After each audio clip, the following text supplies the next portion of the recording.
Good morning all of you. बेटा CA foundation का first chapter हम देख रहे थे, उसका फर्स्ट यूनिट हो गया है हमारा, सेकेंड यूनिट भी खत्म हुआ है। थर्ड यूनिट जो है उसमें बेटा, उसमें अकाउंट्स इस सब्जेक्ट में जितने भी नए टर्म्स आते हैं उसके बारे में, मीन्स न्यू न्यू वर्ड जो आते हैं उसका मीनिंग दिया है। मुझे नहीं लगता कि वो आपको सेपरेटली सिखाने की जरूरत है, क्योंकि पूरा अकाउंट हमने ऑलरेडी पढ़ा है।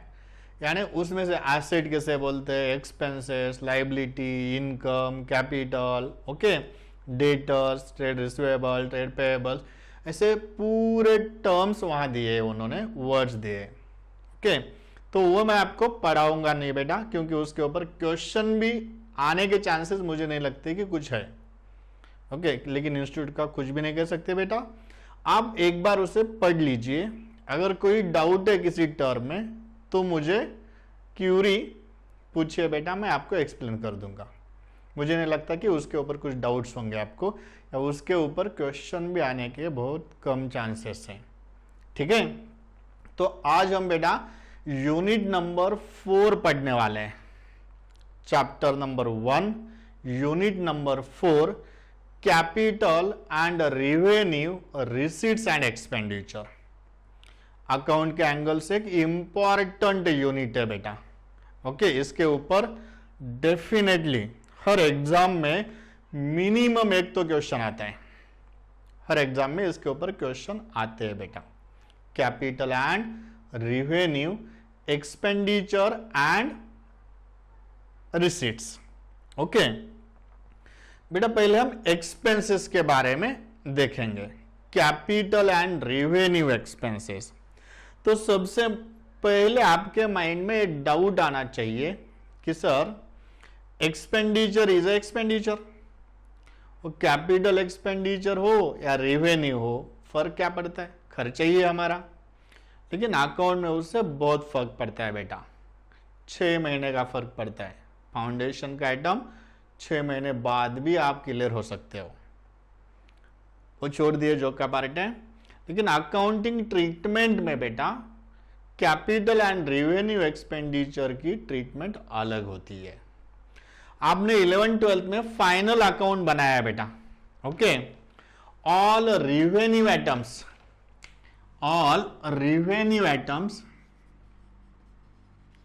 रेवेन्यू आइटम की पोस्टिंग होती है बेटा trading and profit and loss account में।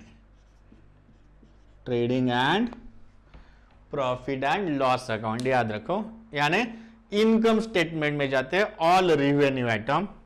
लेकिन कैपिटल आइटम्स बैलेंस शीट में जाते हैं। कैपिटल, अगर कोई एक्सपेंडिचर रेवेन्यू है तो आप ट्रेडिंग प्रॉफिट लॉस में लिखोगे, एंड अगर कोई एक्सपेंडिचर कैपिटल एक्सपेंडिचर है तो उसे आप बैलेंस शीट में लिखोगे। किसी रिसीट को आप रेवेन्यू रिसीट बोलते हो तो इनकम स्टेटमेंट में दिखाओगे, एंड कैपिटल रिसीट है तो बैलेंस शीट में दिखाओगे। यानी बहुत फर्क है बेटा, रेवेन्यू आइटम इनकम स्टेटमेंट में आते हैं and capital item balance sheet में आते हैं, रिसीट हो या एक्सपेंडिचर हो। यानी जगह बदल जाती है। ओके, प्लेस अलग है बेटा, रिकॉर्डिंग की जगह अलग अलग है।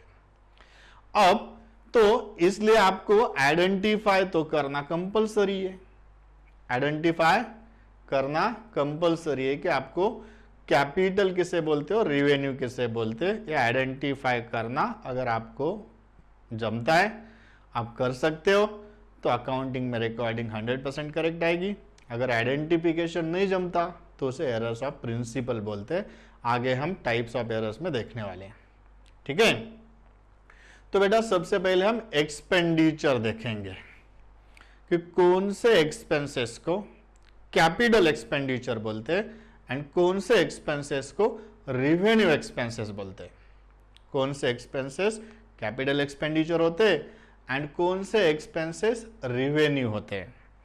बेटा इसका क्लासिफिकेशन अलग अलग पॉइंट्स के बेसिस से किया जाता है, अलग अलग पॉइंट्स के बेसिस से। ओके, उसका फर्स्ट पॉइंट है बेटा बेनिफिट। याद रखो, हर एक्सपेंडिचर से, हर एक्सपेंसेस से हमें रिटर्न कुछ तो बेनिफिट मिलता है।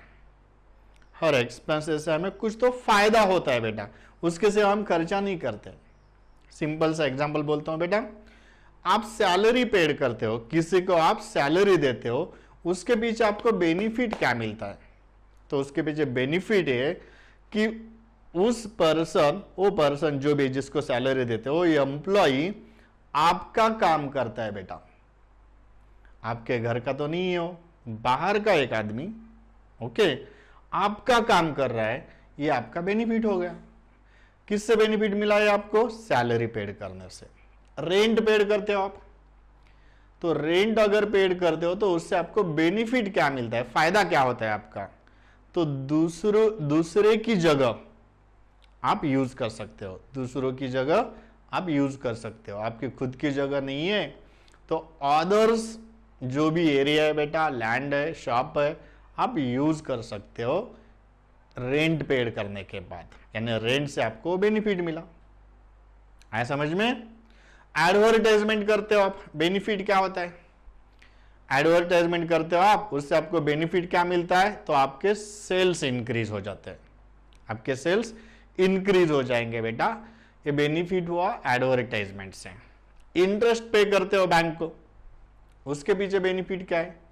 तो बैंक का फंड, पैसा आपको यूज करने को मिलता है। बैंक से लोन लेते हैं ना आप 5 लाख, तो बैंक से 5 लाख पैसा लिया आपने, उस पैसे का यूज आप करोगे, इसके लिए आपको इंटरेस्ट देना पड़ेगा।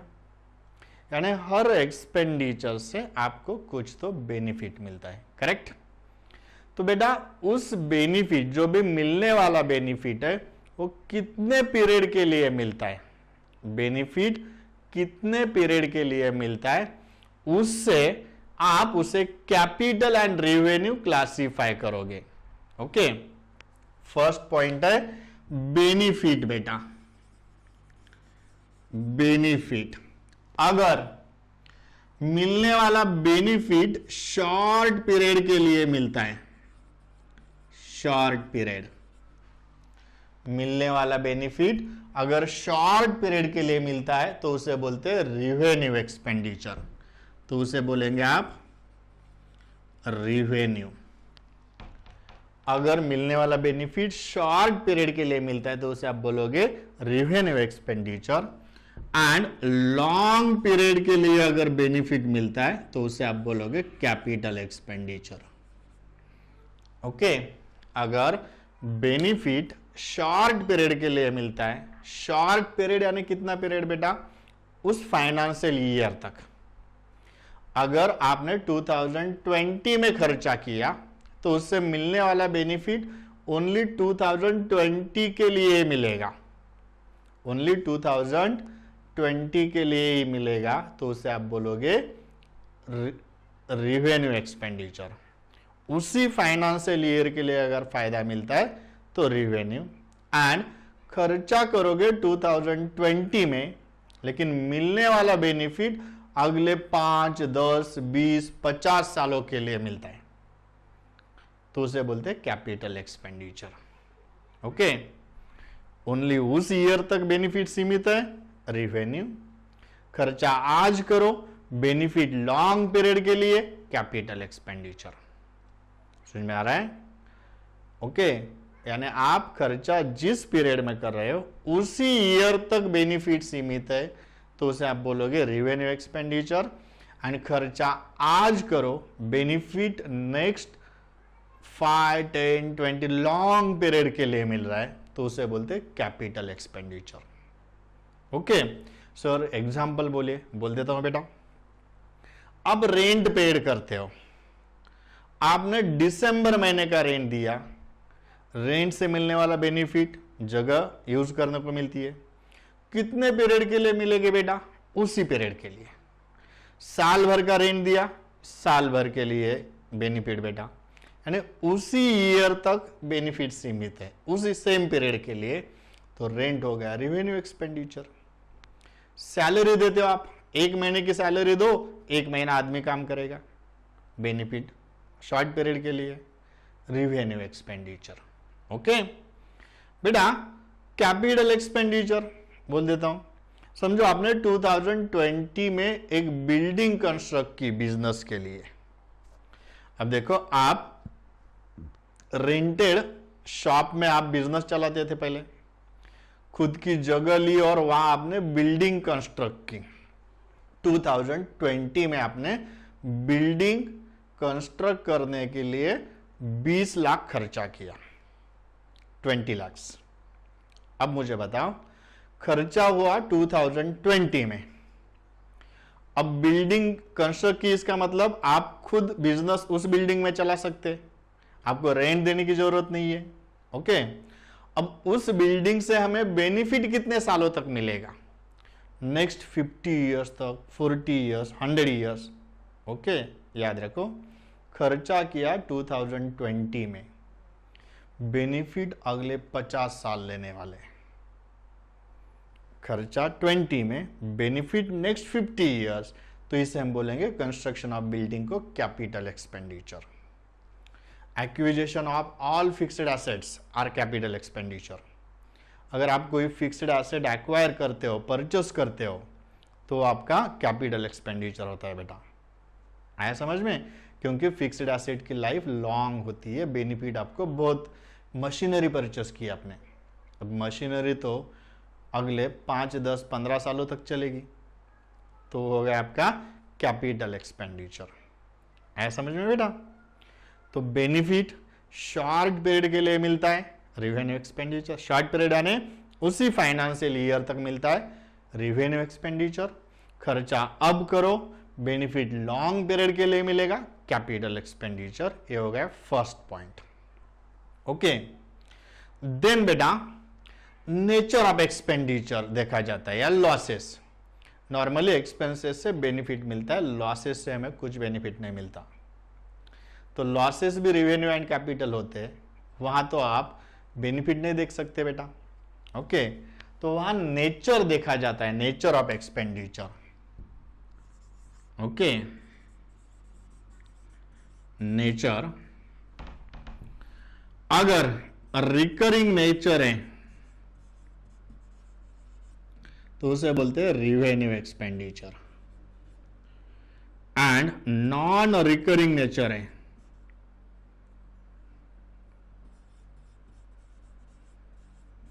नॉन रिकरिंग नेचर है तो होता है कैपिटल एक्सपेंडिचर। रिकरिंग का मतलब होता है बेटा बार बार, यानी वो खर्चा बार बार होता है। ओके, रिपीट रिपीट होता है। ओके, तो उसे बोलते हैं रिकरिंग एक्सपेंडिचर। अगर कोई खर्चा या लॉस रिपीट रिपीट होता है, हर साल हर महीने होता है, तो उसे बोलते हैं हम रिकरिंग नेचर, यानी वो रिवेन्यू एक्सपेंडिचर या रिवेन्यू लॉस हो गया। अगर कोई नॉन रिकरिंग नेचर का एक खर्चा है, नॉन रिकरिंग नेचर का, तो होता है कैपिटल एक्सपेंडिचर। फॉर एग्जाम्पल बेटा discount on sale of goods. Goods बेचते हैं हम, डिस्काउंट देते हैं बेटा। अबे डिस्काउंट रिकरिंग नेचर का या नॉन रिकरिंग का? हर दिन एक हाथ दूसरा तो कस्टमर आपको मिलता ही जो कुछ पैसे कम देके जाता है। ओके, यानी रिपीट रिपीट होने वाला ये लॉस है, खर्चा है, तो उसे बोलेंगे हम revenue expenditure. And discount on issue of debenture, discount on issue of debenture या discount on issue of shares, shares या डिबेंचर इश्यू करते हैं हम, तब डिस्काउंट होता है, ये तो बार बार नहीं होता, तो हो गया नॉन रिकरिंग नेचर का बेटा, तो उसे बोलेंगे हम कैपिटल एक्सपेंडिचर। उसे हम क्या बोलेंगे बेटा? Capital expenditure. याद रखो रिकरिंग नेचर के एक्सपेंसेस रिवेन्यू होते हैं एंड नॉन रिकरिंग नेचर के कैपिटल होते हैं बेटा। Recurring revenue, non recurring capital. आया समझ में आपको? ठीक है। Then in first point benefit, second point बेटा nature, recurring nature, revenue, capital nature, sorry non recurring nature, capital expenditure. Revenue expenses कहां लिखेंगे हम? ट्रेडिंग प्रॉफिट लॉस में। एंड कैपिटल एक्सपेंडिचर कहां लिखेंगे बेटा? बैलेंस शीट में। ठीक है, ओके। नेक्स्ट है बेटा, नेक्स्ट पॉइंट देखेंगे हम, दो हो गए। बेटा अगर आप कोई फिक्स्ड एसेट पर्पज के ऊपर डिपेंड होता है खर्चा, रिवेन्यू है या कैपिटल है, पर्पज। पहला बेनिफिट, दूसरा nature, recurring non recurring, third purpose. अगर आप किसी फिक्स्ड एसेट को परचेस करना चाहते हैं, देखो गुड्स परचेस करना रेवेन्यू खर्चा है एंड फिक्स्ड एसेट परचेस करना कैपिटल एक्सपेंडिचर। गुड्स परचेस करने के लिए आप जो भी खर्चा करोगे revenue expenditure, and fixed asset purchase करने के लिए जो भी खर्चा करोगे कैपिटल एक्सपेंडिचर। याद रखो, अगर आप किसी फिक्स्ड एसेट को परचेस करते हैं, फिक्स्ड एसेट, तो उस एसेट के एक्विजिशन से रिलेटेड, उस एसेट के एक्विजिशन परचेस से रिलेटेड बेटा जितने भी खर्चे होते हैं, all expenses relating to acquisition of assets are capital expenditure. याद रखो मैं क्या बोल रहा हूं statement, all expenses relating to acquisition of fixed asset, fixed asset के परचेस एक्विजिशन से रिलेटेड जितने भी खर्चे वो सब कैपिटल एक्सपेंडिचर होंगे बेटा। ओके, क्योंकि फिक्स्ड एसेट कैपिटल आइटम है, उससे रिलेटेड एक्सपेंसेस कैपिटल एक्सपेंडिचर होंगे। फॉर एग्जांपल, मैं एग्जांपल बोलता हूं, आपको एक मशीनरी परचेस करनी है बेटा, आपको एक मशीनरी परचेस करनी है, लेकिन वो मशीनरी इंडिया में नहीं मिलती, वो मशीनरी मिलती है बेटा फॉरेन में, समझो जापान में मिलती है। आपको एक स्पेसिफिक टाइप की मशीनरी चाहिए बिजनेस के लिए, आपने सर्च किया तो मशीनरी इंडिया में मिलती नहीं है, उसे परचेस करना है तो जापान से परचेस करना होगा। तो अब क्या किया कि आपने कंपनी के एक डायरेक्टर्स को मशीनरी परचेस करने के लिए भेजने का प्लान किया। एक डायरेक्टर जापान जाएगा, किस पर्पज के लिए? मशीनरी परचेस करने के लिए। ओके, डायरेक्टर होगा, मैनेजर, ऑफिसर, कोई भी एक एक्सपर्ट, ये आपका पर्सन। अब वो इंडिया से जापान तक पैदल तो नहीं जाएगा बेटा, ओके, साइकिल पे नहीं जाएगा, तो उसे प्लेन से जाना पड़ेगा। तो उसका जो ट्रैवलिंग का खर्चा है, प्लेन का टिकट, ओके, अब उस खर्चे को क्या बोलोगे आप? रेवेन्यू या कैपिटल? आपको ये तो पता है ट्रैवलिंग एक्सपेंसेस सर हम प्रॉफिट लॉस में लिखते हैं। नहीं बेटा, इस ट्रैवलिंग एक्सपेंसेस को आप प्रॉफिट लॉस में नहीं लिखोगे। क्यों? क्योंकि ये रेवेन्यू एक्सपेंडिचर नहीं है, कैपिटल एक्सपेंडिचर है। क्यों कैपिटल एक्सपेंडिचर सर? नाम तो ट्रैवलिंग एक्सपेंसेस ही है। नहीं, नाम अकाउंट में नाम नहीं देखा जाता बेटा, अकाउंट में पर्पस देखा जाता है। अकाउंट में नाम नहीं देखा जाता, पर्पस। ओके बेटा, उस ट्रैवलिंग एक्सपेंसेस को क्यों कर रहे हैं आप? उसके पीछे का पर्पस क्या है? तो acquisition of machinery. Machinery purchase करना रेवेन्यू एक्सपेंडिचर या कैपिटल? तो मशीनरी परचेस करना कैपिटल एक्सपेंडिचर है। तो उससे रिलेटेड, एक्विजिशन से रिलेटेड ऑल एक्सपेंसेस कैपिटल होंगे। तो ट्रैवलिंग एक्सपेंसेस कैपिटल। ओके, वो गया बेटा जापान में, मशीनरी परचेस की। ओके, समझो ट्रैवलिंग के लिए 1 लाख रुपीज खर्चा आया, मशीनरी परचेस की 10 लाख रुपए की।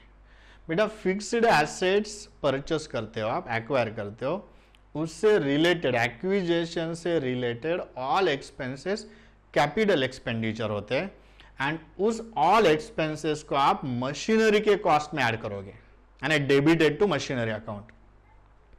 ये जो ट्रैवलिंग एक्सपेंडिचर था ना 1 लाख, तो उसकी एंट्री आप ट्रैवलिंग एक्सपेंसेस टू कैश ऐसा नहीं करोगे। अगर ऐसी एंट्री करोगे तो रेवेन्यू हो गया। तो उस डायरेक्टर की ट्रैवलिंग एक्सपेंसेस की एंट्री करोगे आप machinery account debit to cash account, यानी मशीनरी की कॉस्ट में ऐड किया हमने उसे। मशीनरी 10 लाख की ली, ट्रैवलिंग के लिए 1 लाख लगे, तो हम मशीनरी की कॉस्ट बोलेंगे 11 लाख। ओके, अब मशीनरी परचेस की हमने जापान में, उसे इंडिया में लाना है बेटा। ओके, इंडिया में लाना है उसे, तो उसके लिए फ्रेट कैरेज लगा बेटा 50,000, वो भी कैपिटल एक्सपेंडिचर, क्योंकि एक्विजिशन से रिलेटेड है। तो मशीनरी कॉस्ट हो गई 11,50,000। अब उस मशीनरी को आपने आपके फैक्ट्री में लाया बेटा, अब उसका इंस्टॉलेशन करना है, फिक्सेशन करना है। हिलती डुलती है मशीनरी बेटा, फिक्स सीमेंट कंक्रीट में फिक्स करनी होती है, हिलना नहीं चाहिए। उसके लिए 50,000 खर्च आया, वो भी कैपिटल एक्सपेंडिचर। बेटा एक्सपेंडिचर का नाम मत देखो, एक पॉइंट बोलता हूं मैं बेटा, आप किसी फिक्स्ड एसेट को एक्वायर करने की प्रोसेस स्टार्ट करते हो, एक्विजिशन की प्रोसेस स्टार्ट करते हो, प्लानिंग की बेटा एक्विजिशन से, एंड एक्चुअल उसे आप इंप्लीमेंट कर रहे हो।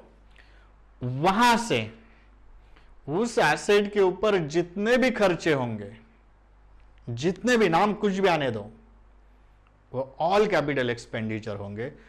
कहां तक प्लानिंग स्टार्ट हुई है बेटा प्रोसेस एक्विजिशन की, वहां से उस एसेट को मेक रेडी टू यूज बनाने तक, एसेट को make ready to use condition में लाने तक, उस एसेट के ऊपर जितने भी खर्चे होते हैं, नाम कुछ भी आने दो बेटा, all expenses capital expenditure, make ready to use बोल रहा हूं मैं। तो मशीनरी का जब तक इंस्टॉलेशन नहीं करते आप, मेक रेडी टू यूज नहीं है, तो इंस्टॉलेशन का खर्चा कैपिटल मशीनरी के कॉस्ट में ऐड करो। इंस्टॉलेशन हो गया बेटा, बाद में आपने ट्रायल रन के लिए एक्सपर्ट को बुलाया, एक बाहर का एक्सपर्ट आया, चला के देखेगा मशीनरी और कुछ चेंजेस करने तो बोल देगा, ट्रायल रन बोलते हैं उसे। उसने 10,000 रुपए लिए बेटा, अब ये भी कैपिटल एक्सपेंडिचर, क्योंकि वो जब तक सर्टिफाई नहीं करेगा कि मशीनरी अच्छी अब चल सकती है, तो तब तक हम उसे मेक रेडी टू यूज नहीं बोल सकते। तो एक्विजिशन की प्रोसेस जहां से स्टार्ट होती है, वहां से उस एसेट को मेक रेडी टू यूज की कंडीशन में लाने तक, उस एसेट के ऊपर जितने भी खर्चे होंगे वो ऑल एक्सपेंसेस कैपिटल एक्सपेंडिचर होंगे, उस एसेट की कॉस्ट में ऐड करेंगे आप, उस एसेट की कॉस्ट में ऐड करोगे आप। आया समझ में बेटा? ओके। देन डीलर्स कमीशन हो, कुछ भी हो, अब नाम में कुछ भी नहीं रखा है, आप खाली क्राइटेरिया देखो। ओके, एसेट की एक्विजिशन की प्रोसेस जहां से स्टार्ट होती है, वहां से एसेट को मेक रेडी टू यूज की कंडीशन में लाने तक, उस एसेट के ऊपर जितने खर्चे होते हैं उन्हें आप कैपिटल एक्सपेंडिचर बोलोगे। करेक्ट? एंड गुड्स परचेस से रिलेटेड बेटा, गुड्स रेवेन्यू आइटम है तो उसके खर्चे भी रेवेन्यू। कैपिटल आइटम कैपिटल, आम के पेड़ को आम लगेगा। ओके, समझ में आया बेटा? तो कैपिटल ऐसे आइटम से related capital expenditure, revenue item से रिलेटेड रेवेन्यू एक्सपेंडिचर। पर्पज आ गया बेटा? और एक पॉइंट है बेटा, अगर आप किसी सेकंड हैंड फिक्स्ड एसेट को एक्वायर कर रहे हो, सेकंड हैंड ओल्ड, ये तो अब मैंने बोला था न्यू, अगर आप किसी सेकंड हैंड एसेट को एक्वायर कर रहे हैं, परचेस कर रहे हैं बेटा, तो उस एसेट के ऊपर, सेकंड हैंड एसेट के ऊपर फर्स्ट टाइम रिपेयरिंग का जो खर्चा होगा, फर्स्ट टाइम यानी यूज करने से पहले, रिपेयरिंग करने के बाद यूज कर सकते हो आप, ऐसे कंडीशन में आप एसेट परचेस कर रहे हो, तो फर्स्ट टाइम के रिपेयर सेम डे को अगर हो रहे बिफोर यूज, तो उस रिपेयर्स को भी आप कैपिटल एक्सपेंडिचर बोलोगे बेटा।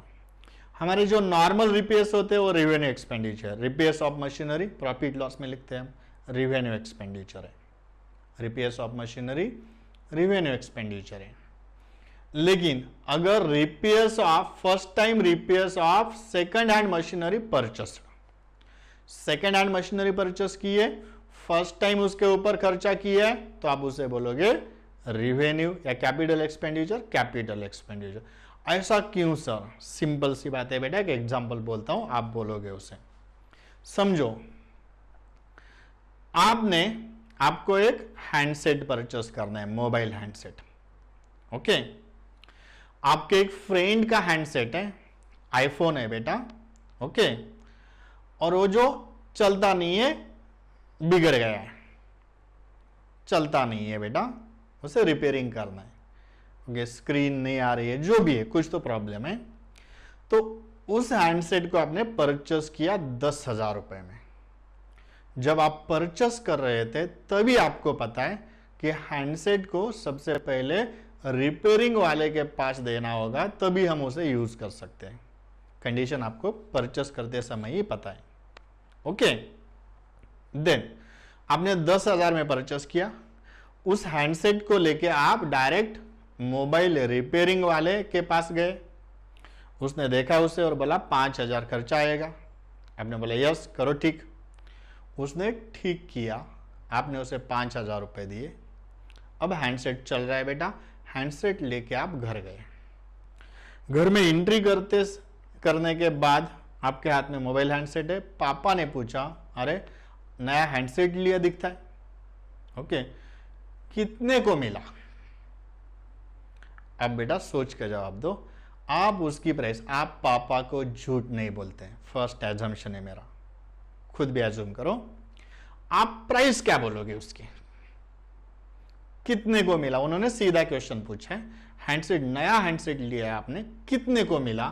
तो आप बोलोगे 10,000 या 15,000?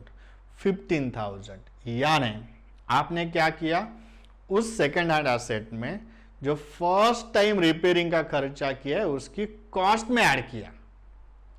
एसेट की कॉस्ट में हम खर्चा ऐड करते हैं तो कैपिटल एक्सपेंडिचर होता है। रेवेन्यू एक्सपेंसेस आप एसेट की कॉस्ट में ऐड नहीं करते, डायरेक्ट प्रॉफिट लॉस को भेजते हो गया बेटा। तो second hand asset, first time repairs, capital expenditure. Fourth point समझ में आया। फिफ्थ पॉइंट बेटा, अगर किसी खर्चे से, कोई एक्सपेंडिचर करने से किसी फिक्स्ड एसेट की इफिशियंसी या कैपेसिटी इंक्रीज होती है, कोई खर्चा करने से किसी फिक्स्ड एसेट की इफिशियंसी या कैपेसिटी अगर बढ़ती है तो वो एक्सपेंडिचर भी कैपिटल एक्सपेंडिचर होगा। उस खर्चे की वजह से किसी एसेट की इफिशियंसी या कैपेसिटी इंक्रीज होती है तो उसे आप बोलोगे कैपिटल एक्सपेंडिचर। समझ में आ रहा है मैं क्या बोल रहा हूं? आपने खर्चा किया, उस खर्चे की वजह से आपकी एसेट की इफिशियंसी बढ़ गई। इफिशियंसी बढ़ गई बेटा, इफिशियंसी बढ़ गई या उसकी कैपेसिटी बढ़ गई तो उसे आप बोलोगे capital expenditure. For example, okay आपके पास टू व्हीलर है बेटा, उसकी आपने सर्विसिंग की। याद रखो कंफ्यूजन यहां भी होता है। आपकी टू व्हीलर है, उसकी आपने सर्विसिंग की तो आपको लगता है उसकी इफिशियंसी इंक्रीज हो गई। तो सर आपने बोला था इसे हम कैपिटल एक्सपेंडिचर ट्रीट करें क्या? आंसर है नो बेटा। आपको पता नहीं है कि उसकी इफिशियंसी इंक्रीज हुई है, आपको लगता है वैसा, एंड अकाउंट जैसा लगता है वैसा नहीं होता बेटा। ओके तो आप बोलोगे सर, तो आप बोलिए इफिशियंसी इंक्रीज होने का मतलब क्या है? तो उसकी पहले जो स्टैंडर्ड इफिशियंसी थी, स्टैंडर्ड, ओके अगर उससे ज्यादा इफिशियंसी हो गई, उसकी जो भी स्टैंडर्ड इफिशियंसी है और उससे ज्यादा इफिशियंसी हो गई तो उसे बोलते हैं इफिशियंसी इंक्रीज हो गई, उसे बोलते हैं इफिशियंसी इंक्रीज हो गई। ओके फॉर एग्जांपल, नई टू व्हीलर थी, उसकी इफिशियंसी जो स्टैंडर्ड इफिशियंसी थी पहले स्मूथ चलती थी, बाद में इफिशियंसी डाउन होती है बेटा, और सर्विसिंग करने के बाद जो डाउन हुई थी वो थोड़ी अप होती है, उसे इंक्रीज इफिशियंसी बढ़ गई ऐसा नहीं बोलते, ऐसा समझ में, उसे इफिशियंसी इंक्रीज हुई है ऐसा नहीं बोलते। जो भी पहले स्टैंडर्ड थी उससे अगर ज्यादा होती है तो उसे बढ़ गई बोलते हैं। फॉर एग्जाम्पल, आपके टू व्हीलर का एक हॉर्न है बेटा, एक हॉर्न है, ओके, और उसकी आवाज यहां से 50 मीटर तक जाती थी। आपने उसे रिप्लेस किया और बड़ा हॉर्न बिठाया बेटा, उसकी आवाज 1 किलोमीटर जाती है। ओके आपने देखा होगा ना, किसी गधे की आवाज आता है किसी बाइक से, लोगों को समझ में नहीं आता कि गधा कौन है, बाइक है या चलाने वाला, सेम। ओके तो हॉर्न की कैपेसिटी बढ़ गई बेटा, तो उसे आप बोलोगे कैपिटल एक्सपेंडिचर। ओके, आप उसे बोलोगे कैपिटल एक्सपेंडिचर। किसी होटल है या क्लासरूम है हमारी बेटा, उसमें समझो 50 स्टूडेंट बैठते हैं, उसकी सीटिंग अरेंजमेंट चेंज की, रिनोवेशन किया मैंने, और वहां 50 की जगह 60 बच्चे बैठते हैं, तो इसे बोलते हैं कैपेसिटी बढ़ गई। ओके, तो हो गया कैपिटल एक्सपेंडिचर, हो गया कैपिटल एक्सपेंडिचर। ठीक है, किसी एसेट को आपने एडिशनल कंपोनेंट बिठाया, एडिशनल कंपोनेंट बोल रहा हूं मैं, कोई पार्ट है जो पहले नहीं था अब बिठाया, तो वो भी कैपिटल एक्सपेंडिचर होता है। अब टू व्हीलर लेते हो बेटा, तो जब शोरूम से टू व्हीलर लाते हो तब बहुत सारे एडिशनल कंपोनेंट्स, पार्ट उसमें ऐड करते हो, लेग गार्ड बिठाते हो आप, ओके, साइड के लिए, पैर रखने के लिए एक इंस्ट्रूमेंट मिलता है या जो भी है वो बिठाते हो, तो ये तो टू व्हीलर के साथ नहीं आ रहे बेटा।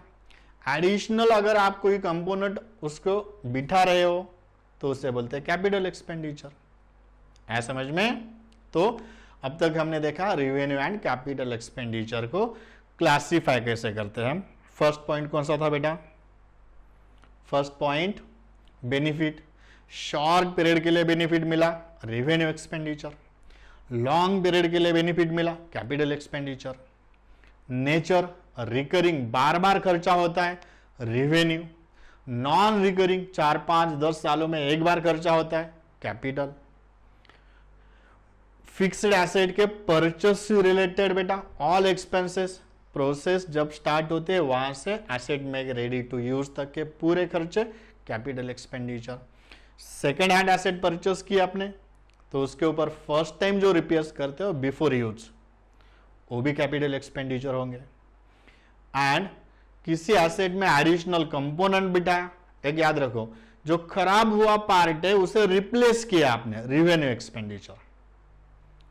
एक टू व्हीलर का मिरर खराब हो गया बेटा, उसे निकाल के दूसरा बिठाया, रेवेन्यू एक्सपेंडिचर। एडिशनल कंपोनेंट बिठाया नया, पहले नहीं था, कैपिटल एक्सपेंडिचर। ओके, एंड किसी खर्चे से फिक्स्ड एसेट की कैपेसिटी या इफिशियंसी इंक्रीज होती है तो उसे भी आप बोलोगे कैपिटल एक्सपेंडिचर। ओके बेटा, तो आज के लेक्चर में यहीं पे रुकते हैं। नेक्स्ट लेक्चर में मैं defer revenue expenditure, defer revenue expenditure and capital receipts and capital revenue receipts and capital receipt के बारे में डिस्कस करेंगे। और एक खर्चा बेटा डेफर रेवेन्यू बोल के, उसके बारे में एंड रिसीट्स के बारे में नेक्स्ट लेक्चर में हम डिस्कस करेंगे। तो आज यहीं पे रुकते हैं बेटा हम। Thank you.